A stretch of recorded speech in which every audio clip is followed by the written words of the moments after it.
शिवरात्रि व्रत के माहात्म्य की कथा। इस व्रत के माहात्म्य की अनेक कथाएं ग्रंथों में पाई जाती हैं। यहाँ पर हम स्कंद पुराण की कुछ कथाओं को संक्षेप में प्रस्तुत करेंगे। पूर्व काल में कोई विधवा ब्राह्मणी थी जिसकी प्रकृति बड़ी चंचल भी। वह काम भोग में आसक्त रहती थी।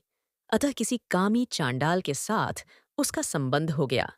उसके गर्भ से दुरात्मा चांडाल को एक पुत्र हुआ जिसका नाम दुस्सह था। वह पुत्र बड़ा ही दुष्टात्मा था। वह सब धर्मों के विपरीत ही आचरण करता था। महान पाप पूर्ण प्रयोगों के द्वारा वह सदा नए नए पाप प्रारंभ करता था। वह जुआरी, शराबी, चोर, गुरुस्त्रीगामी, वधिक तथा चांडालोचित कर्म करने वाला था। एक दिन वह अधर्मी मन में कोई बुरी वृत्ति लेकर किसी शिवालय में गया। उस दिन शिवरात्रि थी। वह रात में भगवान शिव के पास उपवास पूर्वक रहा और वहां पास ही देवात होती हुई शिव शास्त्र की कथा सुनता रहा। वहां उसे लिंग स्वरूप भगवान शिव का दर्शन हुआ। दुष्ट होते हुए भी उसने एक रात व्रत किया और शिवरात्रि में जागता रहा। उसी शुभ कर्म के परिणाम से उसने पुण्य योनि प्राप्त करके बहुत वर्षों तक पुण्यात्माओं के लोक में सुख भोग किया। तदनंतर वह राजा चित्रांगद का पुत्र हुआ। उसमें राजराजेश्वरों के लक्षण थे। वहां वह विचित्र वीर्य के नाम से प्रसिद्ध हुआ। उसका रूप सुंदर था। उसने बहुत बड़ा राज्य प्राप्त करके भी अपने मन में अहंकार नहीं आने दिया। भगवान शिव की भक्ति करते हुए वह सदा शिव धर्म के पालन में ही तत्पर रहा। शिव संबंधी शास्त्रों को मान्यता देकर वह उन्हीं के अनुसार शिव की पूजा किया करता था।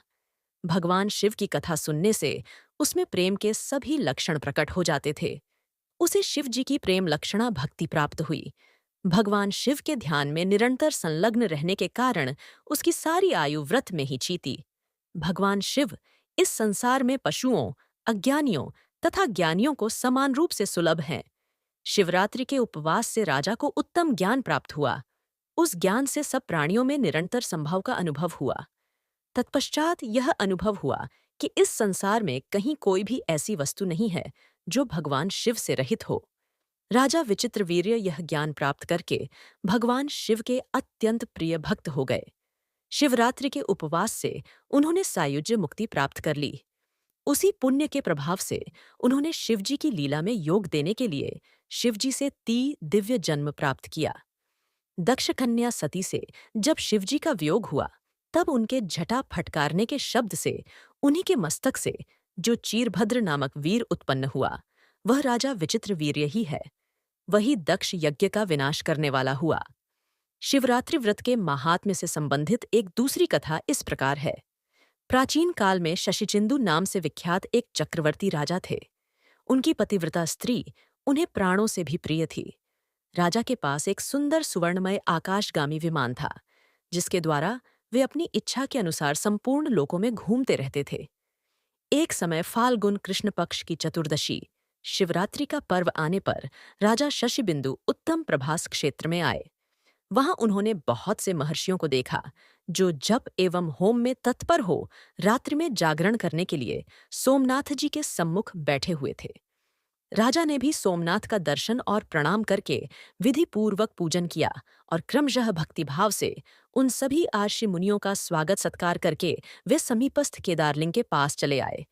वहां विचिव पुष्पमालाओं, नैवेद्यों तथा मनोहर वस्त्राभूषणों से केदारेश्वर की पूजा की और वहीं एकाग्रचित्त हो जागरण किया।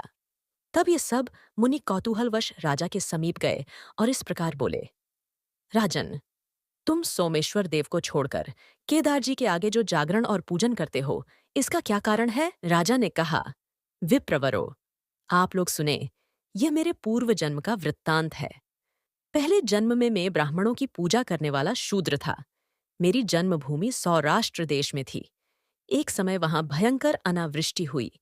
उस समय में भूख से व्याकुल होकर प्रभास क्षेत्र में चला आया। यहाँ आने पर हरिणी के मूल भाग में स्थित एक सुंदर सरोवर पर मेरी दृष्टि पड़ी, जो राम सरोवर के नाम से प्रसिद्ध है।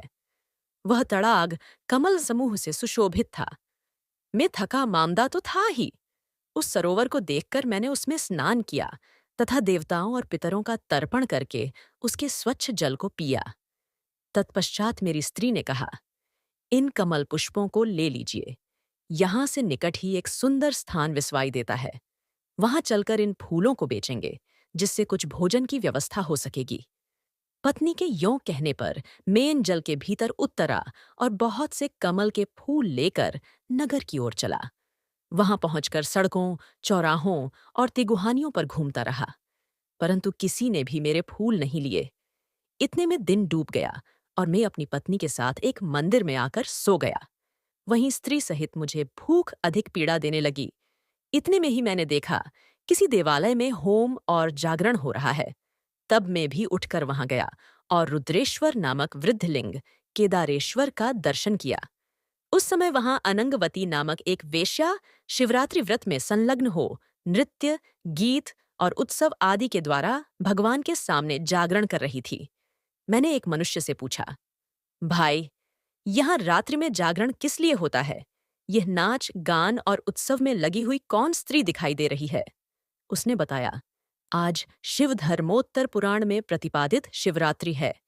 यह धर्मपरायण स्त्री अनंगवती नाम की वेश्या है, जो कल्याणमय शिवरात्रि व्रत करके जागरण कर रही है। जो कोई मनुष्य शिवरात्रि व्रत करता है, उसे दुख, दारिद्र्य और बंधन की प्राप्ति नहीं होती। दुष्ट ग्रह, अरिष्ट योग, रोग अथवा भय भी उसके पास नहीं आता।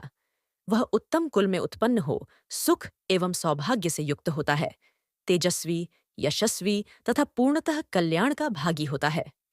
उस मनुष्य की बात सुनकर मेरे मन में वह व्रत करने का निश्चित विचार हुआ। मैंने सोचा, अन्न का अभाव होने के कारण उपवास तो मुझे विवश होकर करना ही है, अतः स्नान करके इन कमल के फूलों से भगवान महेश्वर की पूजा करूं। तब मैंने स्त्री सहित स्नान करके भक्ति भाव से कमल के फूलों द्वारा भगवान रुद्रेश्वर का पूजन किया। पत्नी के साथ रात भर वहां जागता रहा। सवेरा होने पर वेश्या ने मुझसे कहा, अपने फूलों का मूल्य 3 भार सोना ले लो। परंतु मैंने सात्विक भाव का आश्रय लेकर उसका दिया हुआ मूल्य स्वीकार नहीं किया। भिक्षा मांगकर जीवन निर्वाह करने लगा। दीर्घकाल के पश्चात मेरी मृत्यु हुई। उस समय यह मेरी प्राण प्यारी पत्नी मेरे शरीर को लेकर चिता की आग में प्रवेश कर गई। उस पूजन और जागरण के प्रभाव से मैं पूर्व जन्म की बातों को स्मरण रखने वाला चक्रवर्ती राजा हुआ। एक बार संयोगवश यह व्रत किया था, जिसका यह महान फल प्राप्त हुआ। अब मैं भक्ति भाव से यथावत सामग्री के साथ जो इस व्रत का पालन करता हूँ, इसका भविष्य में क्या फल होगा, यह मैं नहीं जानता। यह सुनकर उन ब्राह्मणों के नेत्र आश्चर्य से खेल उठे। उन्होंने साधु साधु कहकर राजा की भूरी भूरी प्रशंसा की। उन्होंने स्वयं भी उस स्वयंभू लिंग का पूजन किया। राजा शशिबिंदु उस केवारलिंग के प्रसाद से देव दुर्लभ उत्तम सिद्धि को प्राप्त हुए। अनंगवती वेश्या शिवरात्रि व्रत तथा केदारलिंग के प्रभाव से रंभा नामक अप्सरा हुई। शिवरात्रि व्रत के महात्म्य की कुछ कथाएं शिव पुराण में भी पाई जाती हैं।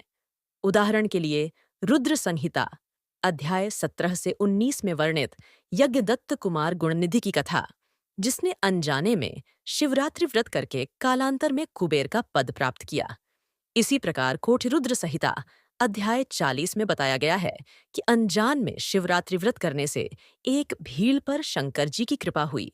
फलस्वरूप गृह नाम से उसकी ख्याति हुई और यथा समय श्रीराम ने उसके घर पधार कर मित्रता का संबंध स्थापित किया।